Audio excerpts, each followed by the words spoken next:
back to another episode of Home Tech. I'm now joined as usual by Jason Griffin. Jason, how's it going, man? I'm doing very well, Seth. How are you? Doing pretty good. You hear that music in the background there? It's happening this time. Yeah, it was MIA on the last episode. I was listening and I shot you a text like, "Where's the intro music?" And you kind of responded like, "What the heck are you talking about?" Yeah, it's a little quirk in GarageBand, I guess. I was actually, it's funny. I think GarageBand knows that I was looking at like Pro Tools. So it got a little jealous and decided while it was encoding to not do the intro music, I guess. And yeah, that's interesting. What you get, so weird. Yeah, no big deal. It was a great show, nonetheless. Yeah, definitely. I just want to say to our listeners, thanks for holding out and listening through that painful intro last week.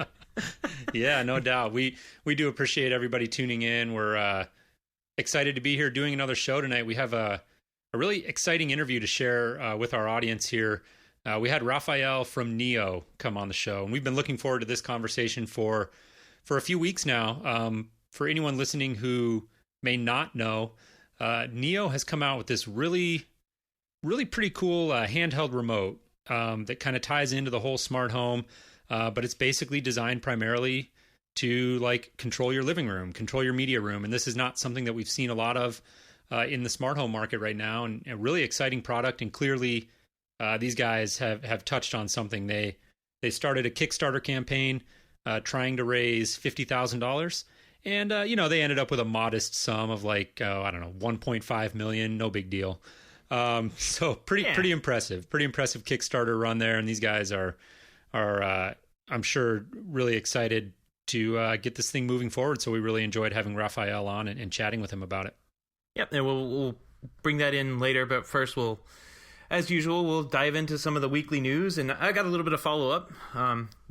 My Ring doorbell. Yeah. Is this our weekly Ring update? Yeah. It's just going to be a weekly update until the new one comes in, I guess. Well, I have a new one, right? But it's the wrong color.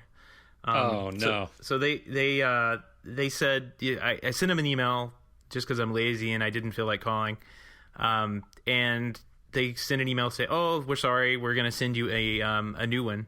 It's actually quite funny. I tweeted the picture of it and kind of copied them on Twitter, and they wrote back, "Sorry, Jeff." Like, oh boy. Yeah, it's just like insult to injury. I'll let it go. I get called all sorts of names, so Jeff is not very bad.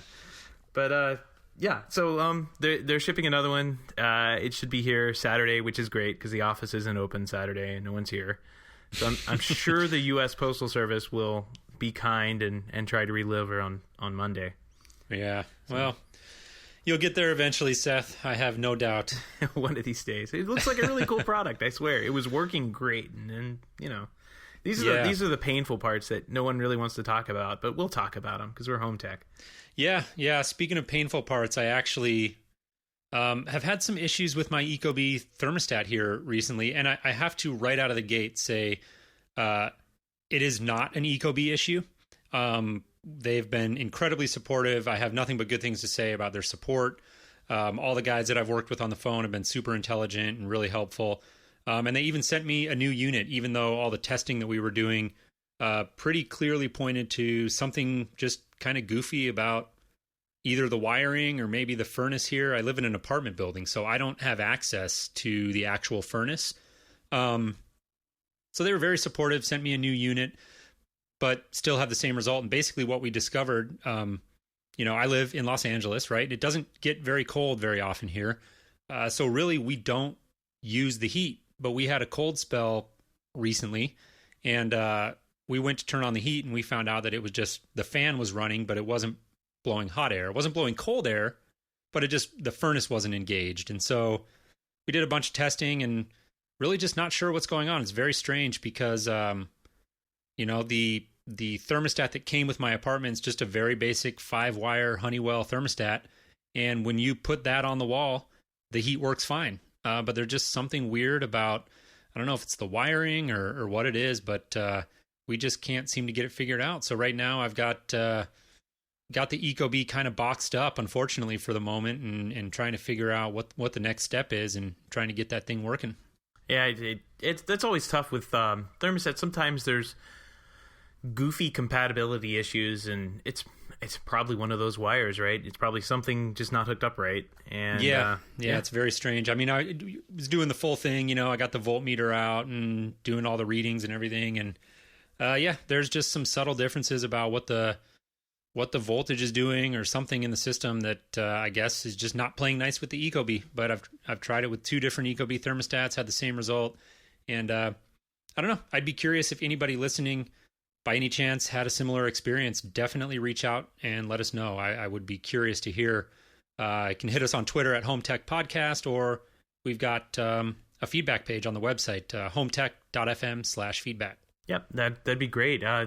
Maybe you can upload some pictures or something, and we can take a look and see what kind of like wiring you have. Because I know that's kind of part of the troubleshooting on thermostats, is actually seeing what is hooked up and what kind of system you have. And there's not too many types of systems here in the States, and they all work similar, but there are subtle differences that can cause this. So yeah, maybe I'll have to try to put something together. Maybe there's somebody out there who's got a little bit more of a brain for the HVAC side of things that could possibly help me out. Well, yeah, and if you ever did get that Ecobee up and running, you could probably use their new feature integration with If This Then That, right? Right, yeah. Like, if I had it installed, that would work better. That's a good recipe. I know. That's a good recipe. I'm really actually kind of bummed out because, like, a few weeks ago, I was wondering, I actually didn't know offhand if they were on If This Then That. And I looked, and at the time they weren't. And now, of course, I've got this issue, and the thermostat's not on the wall. And I find out that they have released a channel, which is cool. I mean, it's a no-brainer, right? I think we've talked about it before with smart home products that are coming to market right now. Having an If This Then That channel almost feels like a little box you have to check on your spec sheet. It's getting to be so common, and I think there's definitely some pretty obvious use cases for that. Yeah.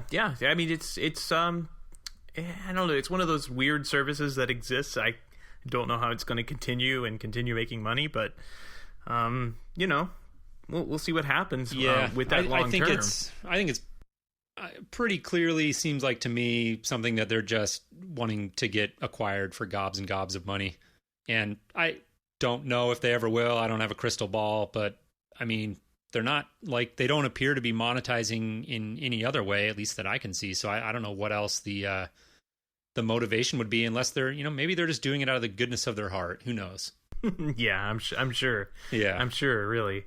Well, we'll see what happens with that. But I'm just genuinely curious as to what's going on with the thermostat. I have a background in HVAC too, so I'm really curious to see if we can get that thing working for you. Yeah, I think that I'll try to put something in writing. I don't want to get too into the weeds as far as like the troubleshooting steps that I've taken and what the voltage is doing and all that. I think is probably better suited to putting something in writing. So if I can find some time to do that, I will put that up on the blog at HomeTech.fm/blog and tweet it out, and then maybe if anybody has a chance to read it and has any thoughts, they could leave a comment or shoot me an email.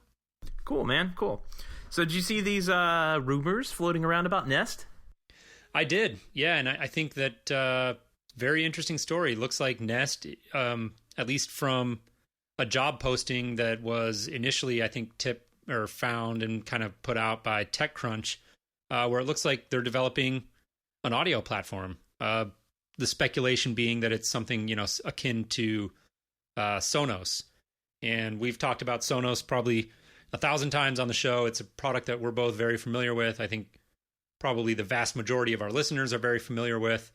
Really great streaming music product, and kind of king of the castle when it comes to what they do. And I think if there's really any company out there that Sonos would fear in terms of releasing a product and kind of encroaching on their, the way they have the market cornered, it would be Nest, which is basically Google, or of course Apple. But looks like Nest is on the move and considering at least making some products in the streaming audio space. Yeah, I don't know if Sonos should be too worried. Google had, I don't know if you remember this a couple of years back. geez, I guess it was 2012. They released the Nexus Q. Have you ever seen one of those things?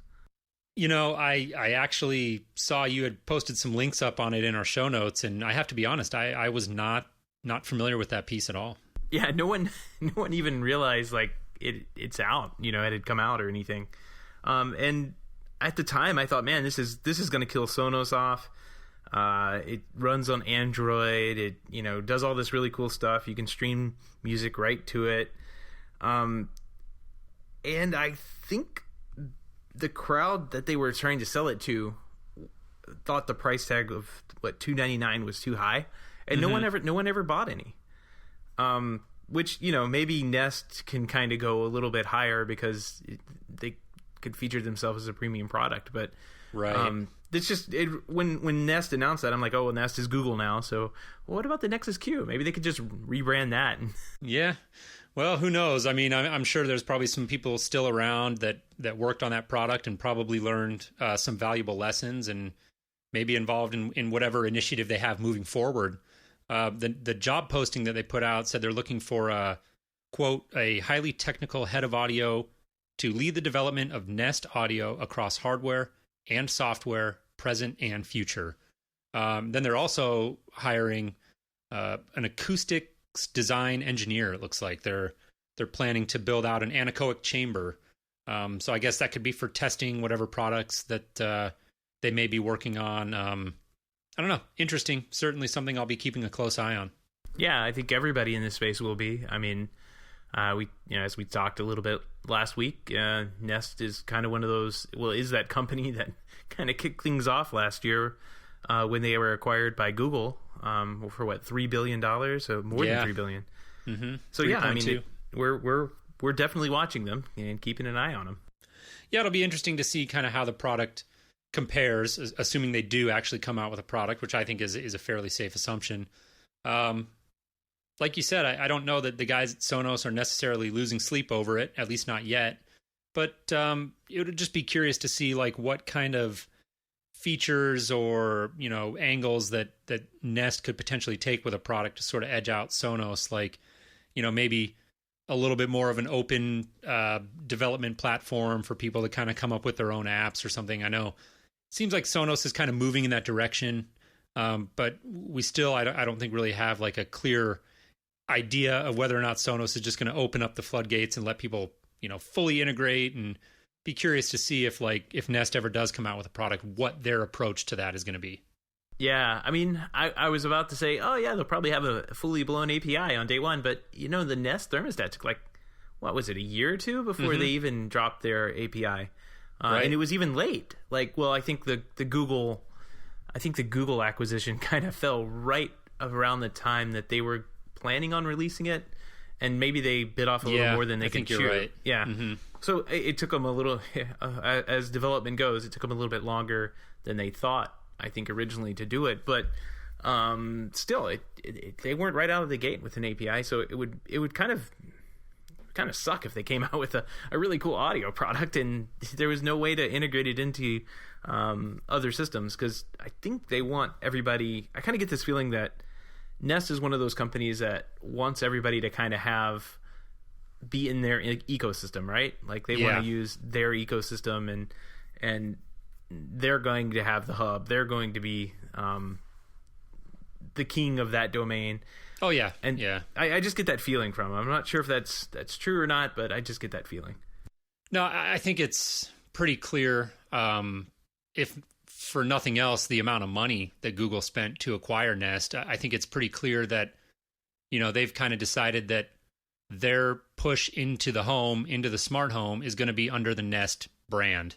And when you've got a company like Google and that kind of money behind a line like Nest that has such great brand recognition already and is known kind of for making really sexy products that are very cool and sleek, definitely a potent combination. And I think that we're shaping up for a battle here between Nest and we'll see what Apple can do with HomeKit. And speaking of Apple, there was a big event this week, and that was the Spring Forward event. And we're not going to spend a ton of time talking about it because it really gets covered very heavily, like all over the tech world, and definitely not something I want to spend like a ton of time. But there was a couple of stories that I thought were really interesting that came out of that presentation.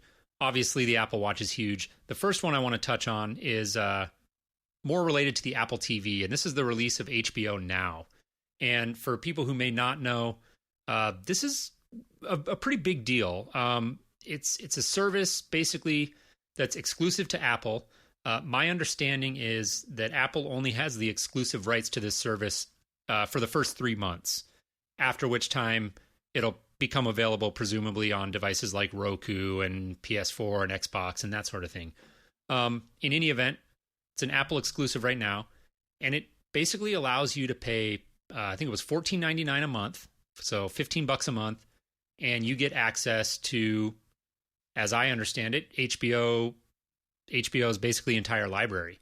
And the reason why this is a big deal is because for the longest time, in order to do HBO Go, which was their, current kind of previous service, you had to have a cable package that included HBO, which is quite a bit of money, when you add it all up to subscribe to cable and to have that premium package.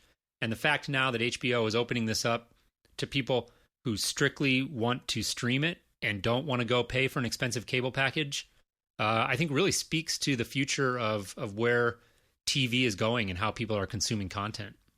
Yeah, and I think we've been talking about this. I mean, I know we've been talking about this since we started the show last year.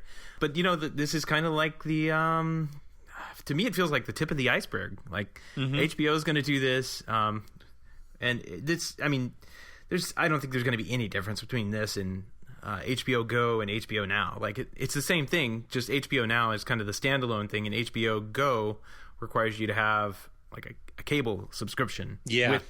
So... And that actually brings up one point that I need to research a little bit more and make sure I understand, because like I found one article that I read said specifically that HBO Now will have the same content. You'll have access to the same library of content as a current user of HBO Go does.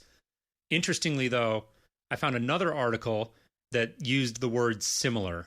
So it said the HBO Now offering will have a similar lineup of content to HBO Go.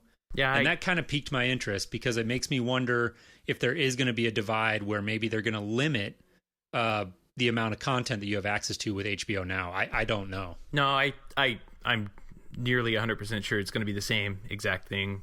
$14.99 gets you access, to everything that HBO Go. It's really hard for me to say HBO Go because in my household we call the HBO Go app Hobo Go, and I'm totally sure that we're going to call this Hobo Now. So it's a great. I got to be honest. Like, having HBO is one of the main reasons I'll admit that I haven't cut the cord yet. My wife and I love HBO. We love their miniseries. We've watched for years. We've watched basically all of their miniseries that they put out. I just think they do a fantastic job with them. It's kind of a Sunday night tradition here at the Griffing House to, watch whatever show is on. The new season of Game of Thrones coming up in about a month, and we're super excited for that. And, now having the option to have access to HBO without having to pay for this, really overly priced cable package that we're buying, it's really got me thinking about actually pulling the trigger on, like, do I really need to pay Time Warner for this cable package? I don't think I do. Yeah, and I really like the HoboGo app for a number of reasons. Just because, like, I'll give you an example. Last night we sat down. We were going to watch Downton Abbey. Like, we kind of watched that as a family. And we were all sitting down. We turned it on, and it starts doing like previous on Downton Abbey. These events happened that we had never seen before, and it became obviously fairly quickly that we had missed a complete episode. And like, there's a lot that happens on those shows. Right. You pretty much get spoilers if you see the previously on.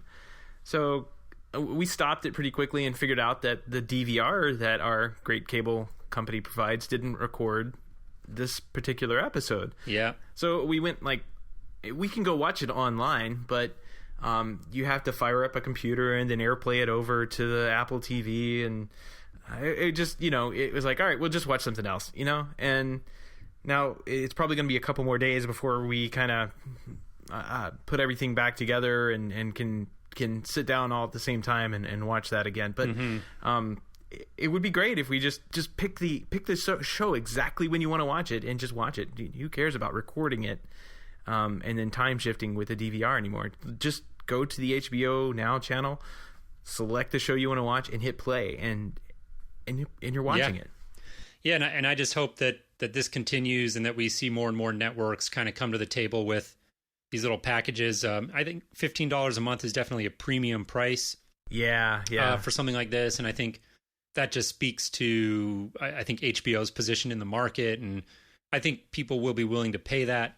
I think the vast majority of networks aren't going to be able to charge that if they can charge anything.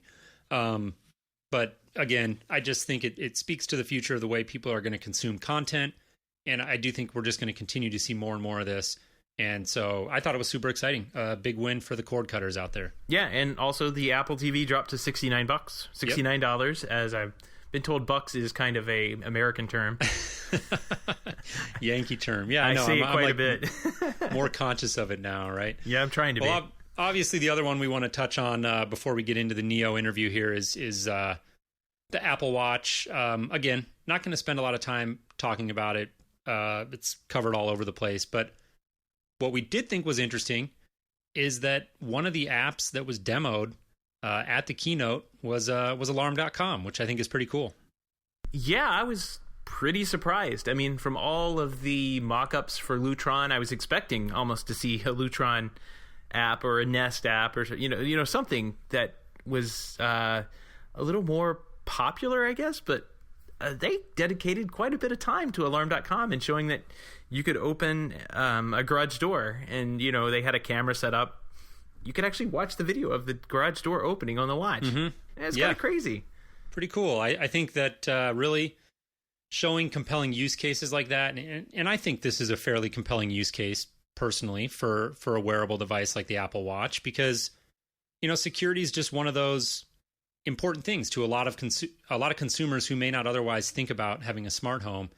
And I think that really is probably the main reason why maybe this, demonstrating this app won out over others that were probably, presumably considered. I think this is a compelling use case, and I think certainly a big win for Alarm.com. I'm sure they were excited to have their app featured. And again, I think this is just going to be the big battle for the Apple Watch in terms of the speed of adoption. I think that ultimately, a smartwatch is eventually going to be the norm. I think that in our lifetime, that's just going to be like something we see more and more of, right? But I think the speed of adoption really is still the question. And at the price that the Apple Watch is hitting the market at, they've really got to be able to show like real value to the everyday consumer. I think just having the Apple name behind it is going to carry them quite a ways, but I think at the end of the day, you're going to have to really show the everyday consumer that, hey, you could keep an eye on your house. Like you could make sure that your home is safe right from your watch. And I think that's an interesting, it was an interesting demonstration. Yeah. And I mean, I think having this extra little screen, I mean, whether it's going to be popular or not, I mean, is left to great debate right now. And everybody else is talking about whether it's worth buying one, yada, yada. I really don't care. I mean, I'd really like to have one. I'm not sure.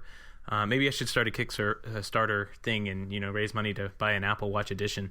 $17,000. That's all I need. Yeah. Buy Seth an Apple Watch. Yeah. But yeah, I really think that's pretty cool. Like, I'm just thinking in my head, what other vendor do you think will come out with an Apple Watch app, I guess is how I would say that you'd be able to see video cameras from your house on? Like, I just can't think of anybody that I would use. I'd be like, out of the gate, know that particular company would be on board with doing this. And, that's going to happen. Like, we are going to see a company, maybe like Dropcam or something, come to the show with an app, as soon as, on day one, and they'll be able to see this. But I'm like thinking of all the vendors that I would use, and the traditional security market it feels like it's just dragging so much further behind every single month that passes. And I kind of have to worry about them keeping up in this fast-paced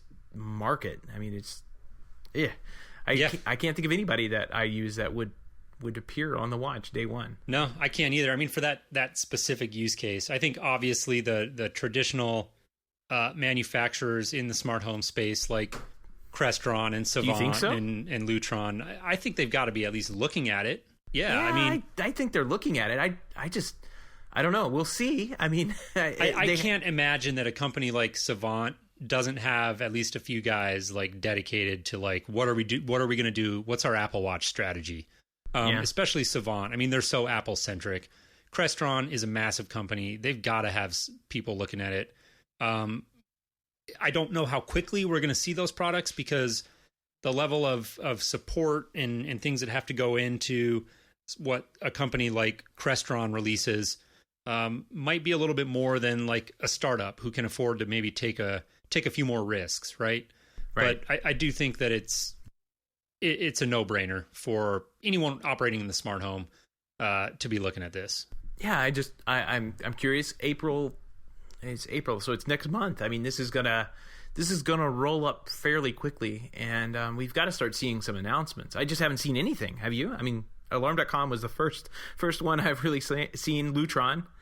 I think that now that it's officially been released and we know when it's going to hit the market, I think we'll start to see more of that. Yeah, I guess that's where I'm going. I'm just curious as to who is going to come out of the gate with this, because it's an interesting device. It's not very big. There's not much you can do with it. It's not like if it was Control 4, hopefully they wouldn't try to do that, that circular interface on it. Like, that would just be kind of silly. But yeah, it's going to take a whole new kind of approach to development and thinking about, use of the screen. But I think, some of the real interesting use cases come with just the form factor in terms of it's a device that you wear.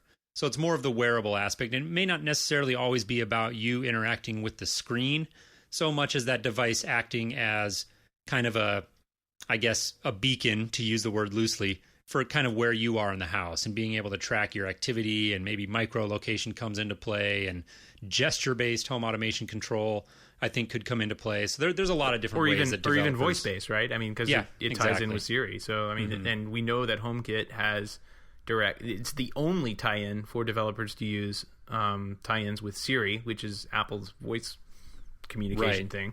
Right. And again, we're only talking about one vendor here. Like Google, Android, the Motorola, they have those really cool like circular 360 watches, I think they're called.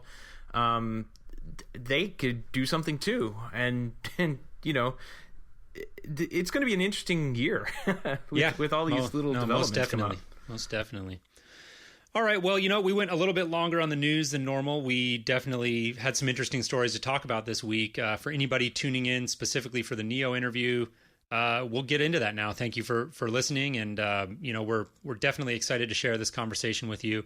Again, we had Raphael from NEEO on, and they've just got a really cool product. They had a smashingly successful Kickstarter campaign, and we were honored to have him on the show. So without further ado, we'll present to you our conversation with Raphael from NEEO. We are pleased to welcome to the show Raphael Oberholzer of NEEO. Raphael, how are you? Very good. Thank you very much for having me. Yeah, you're very welcome. Thank you for taking the time to join us. I'm sure you're very busy these days, and we appreciate you taking the time to come on the show. For our listeners who may not be familiar with NEEO, you guys have come out with a new remote that had a very, very successful Kickstarter campaign recently, and we're going to talk all about that product. We're super excited to get into it. But before we get into that, Raphael, why don't you give us just a kind of a brief personal introduction, talk about who you are and sort of your background in the smart home. Okay, so I'm originally an electronics engineer, and I did some work at Bang & Olufsen 10 years ago, a bit more than 10 years ago. And after that, I started working for a company called Smart Home. And this is all about home automation for rich people, crazy luxury homes.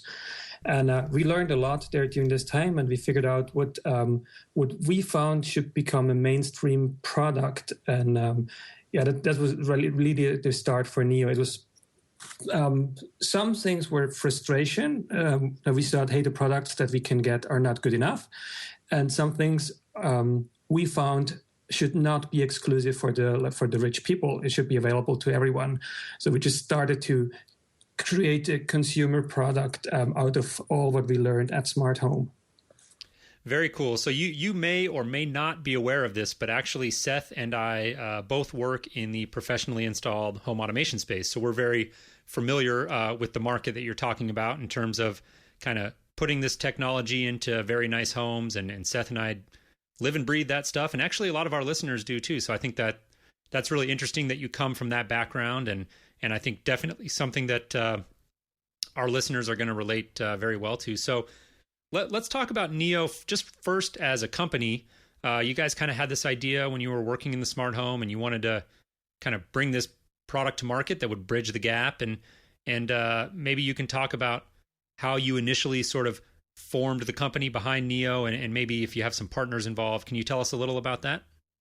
Yeah. So we started, there were two people that were starting a company. It was Oliver and myself. And he was more the software person. And we had lots of discussion during many years, actually, of how things could be improved. And then we just started, really, the two of us. And then it became a bigger and bigger project, much bigger than we expected in the beginning. And then we grew the team to 16 people over the last 12 months. And it just became more and more serious. In the beginning, it was just, let's solve this problem. And we started to realize how big it is and how much people really care about it. And so now it became a real product. So you started putting everything together, then had the idea to do a Kickstarter, a little small Kickstarter campaign. $50,000 is what it looks like you were kind of wanting to get. And you ended up with $1.5 million. And one of the craziest Kickstarter campaigns that I've seen in a while. Can you tell us a little about how that went down? And So about half a year ago, it was clear to us that we want to do a Kickstarter campaign. So we went a bit into that direction. So our complete focus during the last few months was Kickstarter. And we've put this 50,000 goal because we thought that's something we can reach. We were dreaming of doing something like 200,000. And of course, we saw some campaigns like 2 years ago. There was one campaign, Smart Things, that is also in the smart home space, that reached over 1 million. And of course, we were sometimes looking at this and maybe for a second dreaming about something like this happening to us. But we were, if we would have reached 100,000, we would have been the happiest people on the planet already. So it was just crazy, an amazing time, and still is. Like, our life has really changed a bit since then. My email inbox has changed from 50 to a few hundred emails every day. So it's cool, but we're super, super busy since we had this very successful campaign. yeah, I can imagine. I mean, you probably have a couple more dozen orders to fill than you had when you started. Exactly. Yeah. So yeah, and I think when I first saw this, I think I saw Chris Pinder over at HD Anywhere tweeted that he backed you guys. And I was like, oh, what's he looking at? And I clicked through and started watching the video and said, holy cow, this is a beautiful remote. Thank you. It's got the tactile buttons that I like. It's got the touch screen that that we see kind of on the modern cell phones. And at a good price point, it looks like. Can you tell us a little bit about the industrial design there? And so I found remotes not as beautiful as they should be. So I did some work at Bang & Olufsen many years ago, and I did like some stuff that they did. But since then, I never had a remote in my hand that I found is like done the right way in terms of user interface design, but also in terms of the entire mechanical engineering. And I just hated them. So I started many years ago to modify the remotes a little bit, or put them into a metal enclosure just to make them look a bit better. But all of that were just like baby versions of what we are doing right now. Actually, when the project started, we were not... it was not, the product that you see right now was not developed. It was just a rough idea in what direction it should go. It was clear that it needs a touchscreen. It was clear to me that I want to have a state-of-the-art touchscreen. We later on figured out that this was not so easy. But we just started designing. We did actually wooden models. In my drawer back in Switzerland, because we started in Switzerland, I still have about 20 of them, like 20 prototypes that we're only using them as mechanical prototypes, just to figure out what feels right and how big the thing should be and how big the touch screen should be and those kind of things. And we quite quickly then came into the direction of how the remote looks like right now, with around a 3-inch touchscreen, which is a good size, so you can still use it in one hand. This is very important for us to have it like usable with just one hand. And then we started hunting for a perfect touchscreen. That then, when we started to speak to Chinese manufacturers and those kind of people, they were very much giving us all the answers that we didn't want to hear. So they came up with like, you are not Apple, you will never get a display like this. That's like the standard answer that we got. So, okay, thank you very much. So this happened very often. And I think we were just, we wanted it so much. So it finally happened. So the display that we have right now is custom made for NEEO. It's not something that you can buy off the shelf. And we really wanted to have something that is good for the next few years. That if people look at it, they realize it's something special. It's not just a standard display. And right now it has a very high pixel density. It's crazy cool, that display. I mean, that's one of the dreams that came true in terms of designs. That was my main mission. And the day we knew that this is going to happen, I was super happy.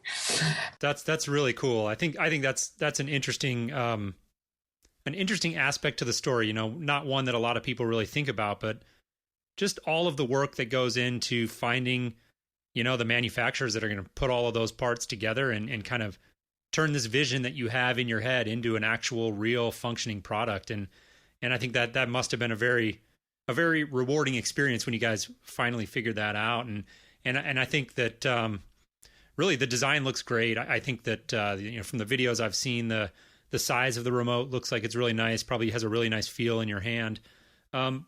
Let's talk specifically about how this actually finally has come together and sort of the form factor that it takes, and let's talk about that in the context of the end user.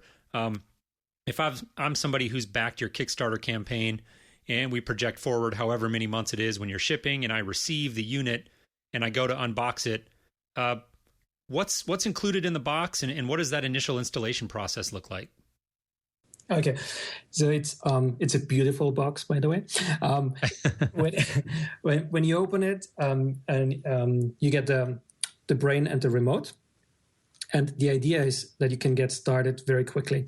So you take out the brain, you connect it to power with the beautiful power supply, by the way, which is very hard to source, but we have it. I'm seeing a pattern here. And then you, so as soon as this is connected to power, you're sort of ready to go. The manual, the user manual that we include is just 3 pictures.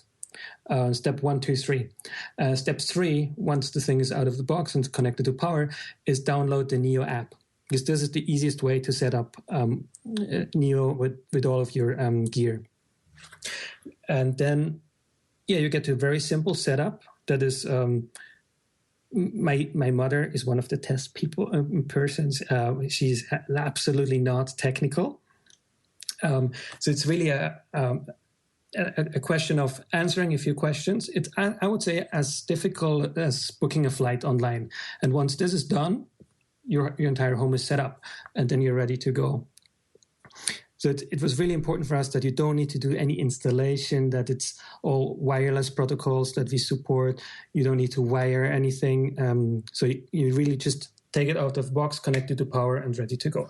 So that was really important to us. So the brain is doing all the connections to all the wireless protocols, the home automation protocols, but it's also a very strong infrared blaster. So it controls your legacy devices, your existing consumer electronic devices like TVs and those kind of things.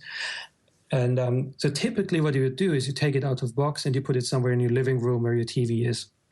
Because then, as infrared uses a line of sight, so it's the easiest if it just stands somewhere there. Does the WAN portion have infrared as well, or is it just the base station? It's what we call the brain, plus there's a small extender part of the packaging. So if you have something inside a cabinet, you're covered too.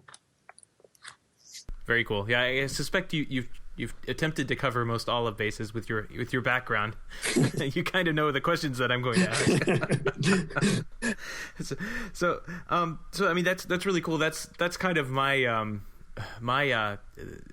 idea when I'm thinking or putting a product together, or putting a system together. I want to make sure that my grandmother can use it or my mother could use it. It's something that we all kind of joke in this tech industry. Thanksgiving is really fix your parents' computer day, and you go home for a holiday and you end up spending time fixing the computer. You know what? I have to tell you a story. I went back to Switzerland just last week, and my apartment is, we have some tenants in there, so I couldn't go into my apartment. And I went to my mother's home for 2 nights. And guess what I was doing? I was fixing her computer and her printer. Oh, yeah, the printer. Oh, that's great. Yeah, so that's where I really like to have systems kind of lie, where it's simple enough for someone who is not technically literate to just kind of walk through and set things up. So I don't want to make a comparison to it, but it sounds like this is similar to the Logitech Harmony remote in as far as setup goes. Yeah, I mean, it's probably the most comparable product. That's I think a lot of people will compare it to the Logitech product, and it's a fair comparison. It's a product that we looked at, and I think they've done a lot of things right. I'm not saying that. I highly respect them. Yeah, their programming interface where you go in and pick and choose what devices you have. I mean, I haven't seen any manufacturer on the professional side come anywhere close to that. Yeah. And it's because they haven't had to. Honestly, they've had highly trained technicians who but that's able to set these things up. You're absolutely right, but that was one of the frustrations that we had with the pro products, with the large control system manufacturers. We had to send our well-trained engineers just to go and change one TV preset in a customer's home at Smart Home, and that was crazy. In terms of all the amount of hours of work that went to it, and then also then in terms of the bill that the client has received. I never really liked that part. So you had to send a real software engineer to a client's home just to do a few little changes. I found that really crazy. So I do think the NEEO remote will also find its place in the CDI industry, in the installation industry. Oh, I think so too. Yeah, definitely. I could see that. I think that that's a trend that Seth and I discuss on the show very often, is sort of this bridging or straddling of the gap right now between your traditional professionally installed smart home or home automation technologies, and then solutions that we're seeing increasingly come to market that are geared more for straight to consumer. And I think there's a convergence there. And with a lot of products, it's not necessarily one or the other. There might be a lot of people out there who just want to buy your remote and set it up themselves. And then there also might be a whole market of people out there who really the product would be a great fit for, but they're still willing to, pay somebody to come in and set it up and program it and maybe support it. So I think, yeah, definitely there's a convergence there. I want to circle back to one of the just slightly more technical topics. You mentioned that the brain actually has, I believe you alluded to, like multiple different protocols. Can you talk about what kind of radios are in the brain? What different smart home protocols the device is going to support? Yep. So it's that was a tricky part because there's a lot of radio frequency stuff happening in one small PCB board. So we got through certification, and the RF and the antenna design is very good. It's very solid and very reliable. But I can tell you there's many antennas in there. So one is Wi-Fi. Another one is Bluetooth and Bluetooth LE. Then there's another chip which is actually running a dual stack, doing SIG-B and 6-low-pan. And then there's an even other chip in there doing C-Wave. And C-Wave is a bit tricky because there's a different chip for different regions. So the European ones have not the same frequencies and not the same chip as the US ones or the Australian ones. And as we have Kickstarter backers from all around the planet, that was quite tricky. So we had to change the design a little bit. So during manufacturing, we can really take care of much simpler, much quicker, make the exact numbers of the various chips that we need. But that's all done now, and we're on track there. Very cool. So for us, a very important protocol right now is 6-low-pan. That's the protocol that we use between the brain and the remote. It's a very power efficient and it's very powerful mesh standard that we love to work with. We have worked in the past with all the big other standards, and for us, clearly for our purpose, the 6-low-pan was by far the best one. Interesting. Yeah, I think that's great that you guys have built the device from the start with support for these multiple protocols, and I think obviously you were well advised to do that. Clearly, with all of those radios built into this device, you guys have ambitions beyond just controlling the media room. This is not just a remote that you buy for the sole purpose of controlling your TV and Blu-ray player and AV receiver. Clearly, a device that's kind of built with more capability than that. Can you talk about some of the different parts of the smart home where you see the NEEO fitting into that picture? So the problem that I see that we're really solving, or there's two main problems, and they're very similar. Number one problem is the one with the remotes. So with all the consumer device you buy, you get another remote, and you have a mess of remotes, and you need to jump forth and back, and it's crazy. Then the second problem, which is very similar, is the problem with the apps. So for all cool home automation products that you buy for your smart thermostat, for your smart light bulbs, and those kind of things, you get apps. But then finding the right apps and waiting until they're ready, those kind of things are just crazy and cumbersome and confusing. Again, back to my mom, she could never use this. I mean, and same for me, it's not convenient. So that's the two problems that we're solving. And I think it's just people deserve a very simple user interface. I do think the apps that all those companies, those smart home companies are creating are powerful and very cool. We are not competing with that. So you would still use your Nest app for if you're away and want to control your Nest thermostat remotely and those kind of things. But it's really about having a great user experience while you're at home. So you need to run remote to take care of your entire home. That's the idea.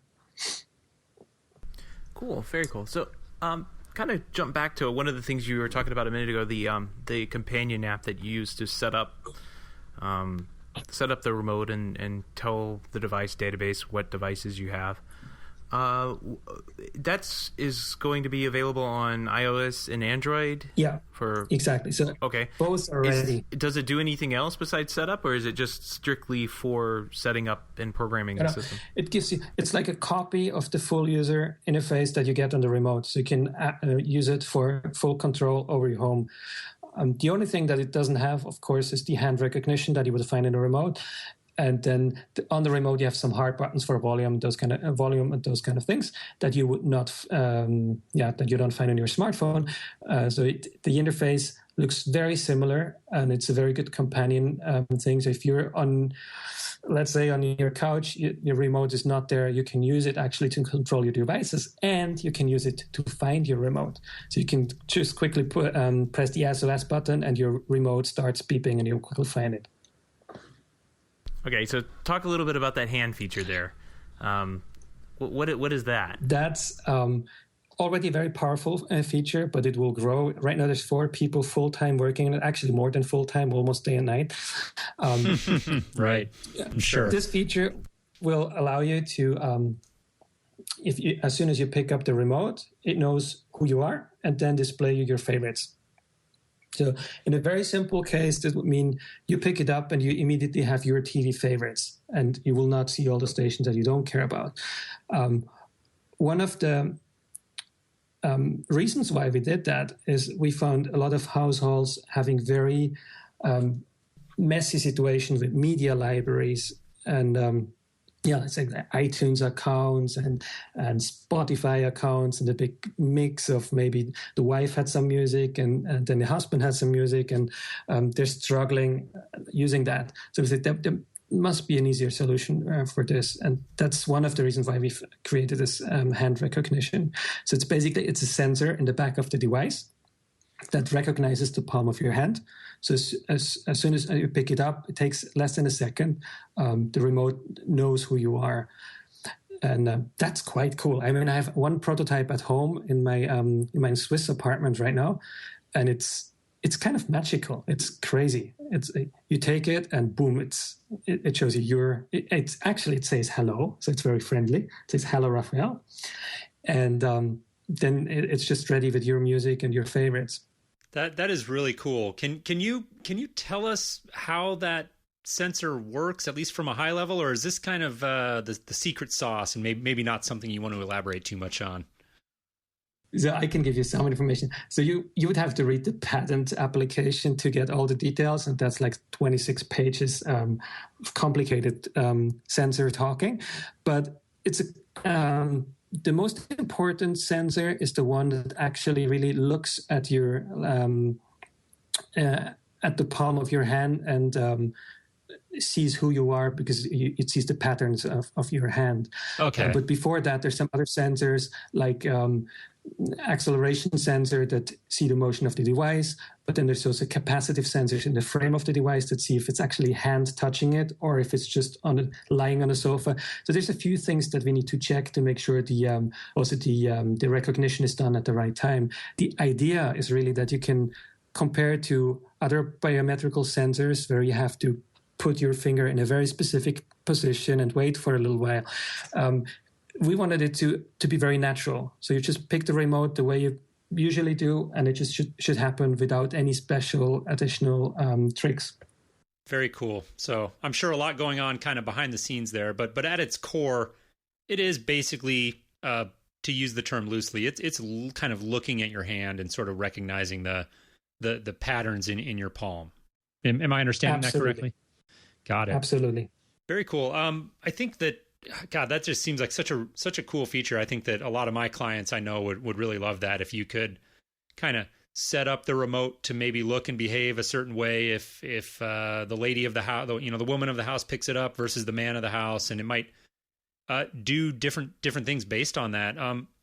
Speaking of that, and we were talking about the touchscreen earlier, is that touchscreen customizable? Like, are you able to sort of rearrange buttons or maybe put different skins on there? Can you talk about that?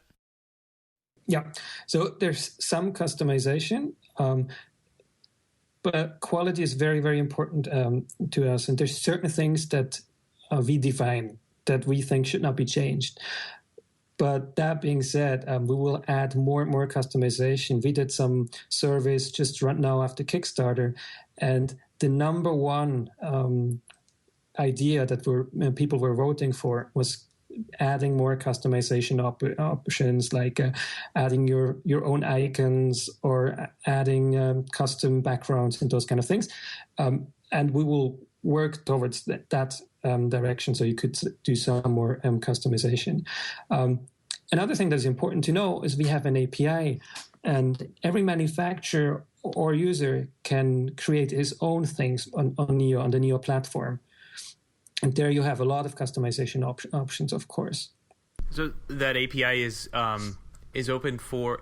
So you write that directly onto the device, the brain, I suppose, and like say I had a device, like a pool system or something. Is that like a pool controller? Is that something that I'd be able to write against that API and communicate back and forth with?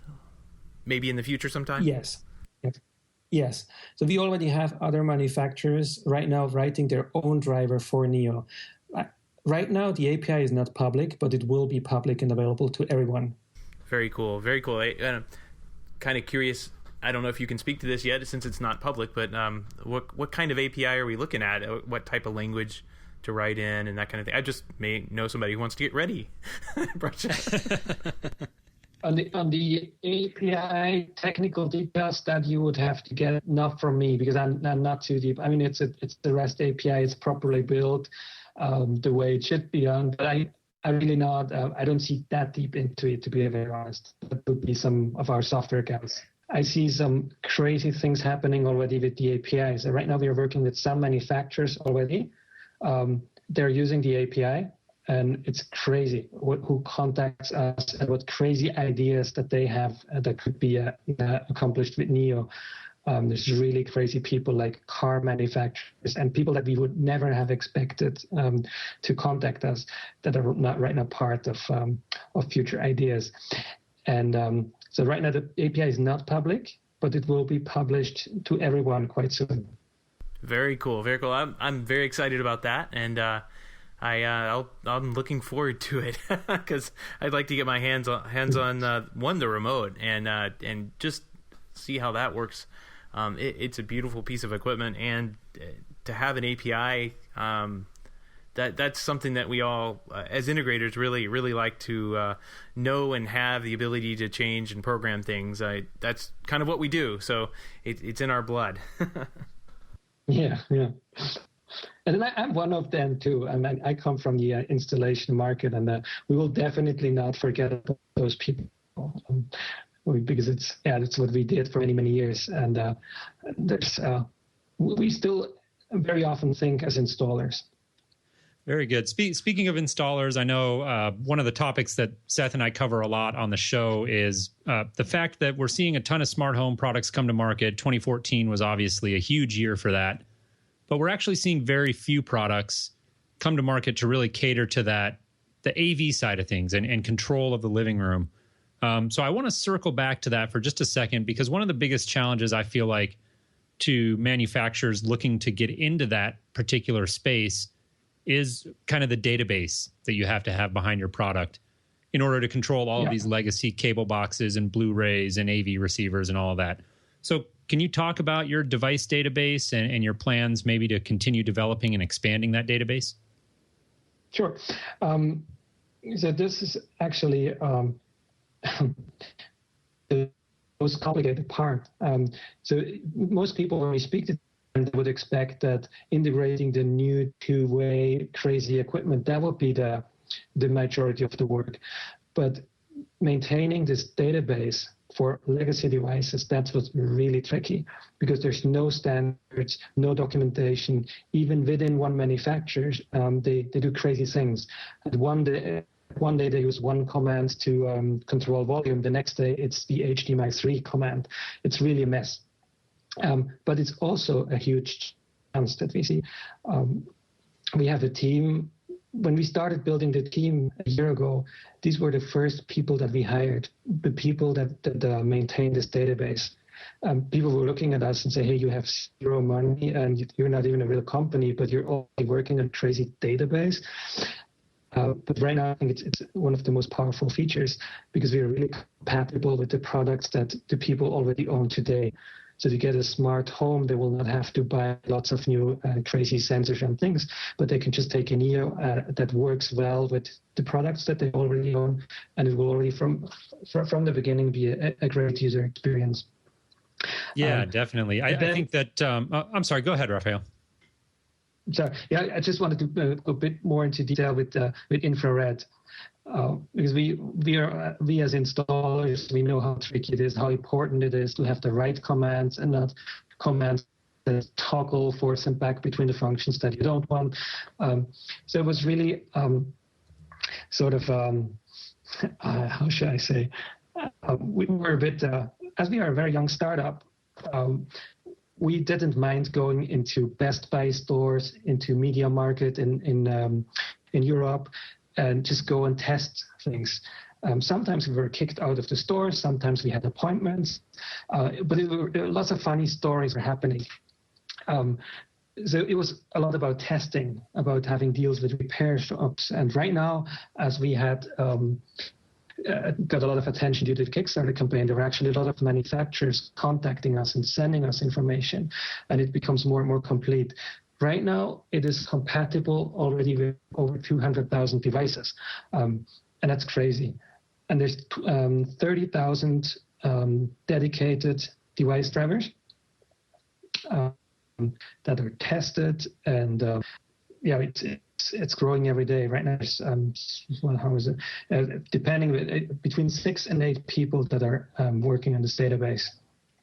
And that's very, very important. I as integrators, we kind of pride ourselves on having the most up-to-date databases for infrared, and kind of knowing like what command does exactly what on which piece of equipment.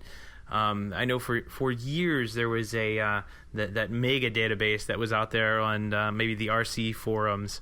I'll try and put a link to that one in the show notes, because that one I think I still to this day have to go back and dig up an infrared code and paste it into whatever system I'm working on, just to find the right toggle command or the right HDMI command to get a system up and going. So I know that's a huge piece of work, and I'm glad to hear you guys have put some dedication behind it, and some long hours. It sounds 3 years behind it to get it perfect. Yeah, I think that part we'll have to work on that for forever. But that's perfectly fine. So yeah, it's really about having an easy setup and being very compatible with the world afterwards. I have one other quick question about IR, and then I think we can kind of wrap up and talk more about big picture and stuff moving forward. But on the infrared front, as an end user, if I do purchase your remote and then I have an IR device in my media room that maybe isn't in your database, will I have the ability to actually learn the IR commands off of like a factory remote in order to get that device tied in with the NEEO? Yes. That's part of the system, yes. Very good. So I think I think again, like Seth was saying, and I think that as integrators in our audience, when you started talking about kind of the pain associated with trying to keep your IR device database up to date, and how there's no standards, and even within one manufacturer, they'll go from using one set of commands on one Blu-ray player, they'll put out a new one, and all the commands change. And these are all the things that really just drive integrators crazy. And one of the, I think, primary reasons why a lot of manufacturers have probably stayed away from the space. So I commend you guys for jumping in there. And I'm super excited about the product. Clearly, you guys have touched a chord, and having that Kickstarter campaign, I think, really just shows that there's a tremendous demand in the market for a product like this, and definitely wish you guys all the best with it moving forward. I think that it's really exciting. What's kind of on your immediate roadmap in light of the successful Kickstarter campaign? What are you guys working on these days, just to kind of keep things moving forward? Yeah, so right now we are taking pre-orders on NEEO.com. But our full focus right now is manufacturing for the Kickstarters, because we don't want to be one of the Kickstarter campaigns that is a few years delayed or something like that. So there's manufacturing happening right now. We had our partners before the campaign, we had to renegotiate because we sold a lot more than we would ever have expected, which brought us actually in most cases into a bit better position. So it's all about manufacturing right now, about testing and getting things ready for the Kickstarter backers. And then the pre-order that we started on our website, they were just continuing where Kickstarter stopped. We thought it will be a lot less afterwards, but it just continues like this. So we're, of course, now preparing for this new situation of selling many, many more thousands of NEEO remotes, which is a kind of a cool and luxury situation. Very cool. And I see down here you have here one of the I guess the rewards here on Kickstarter was fondue in Switzerland with the team, which is I couldn't afford the $10,000 price for that, but that would have been what I wanted to do because I'm a big fondue fan. So let's go to town here. Whenever you're close to Switzerland, come and have a fondue. You're invited. I will take you up on that. Awesome. Well, Raphael, we want to both thank you very much for taking some time and out of your very busy schedule, I imagine, these days, and coming on Home Tech and chatting a little bit about the NEEO remote with us. We've been keeping an eye on this ever since we saw that Kickstarter campaign, and we're really excited to see what you guys are bringing to the market, and hopefully can get our hands on these things one of these days. Yeah, you will belong to the first ones to get your hands on the NEOs. Promise. Excellent. Very excellent. Good. Very good. So, Raphael, kind of wrap up here. If there's anybody out there listening who wants to maybe connect with you or has a specific question, wants to learn a little bit more about the remote, what would be the best way for them to do that? So right now we are more and more active on social media, and so the best thing would be to send me a tweet on Raphael_NEEO. It's Raphael with PH_NEEO. But if you search for NEEO on Twitter, you will find me. And it's me who's responding, and I'm taking care of about 50 to 100 messages every day. And so promise you will get a fast reply. Awesome. Well, again, best of luck with the product moving forward. We're really excited for you guys, and we wish you all the best, and want to thank you again for taking the time to join us. Thank you so much.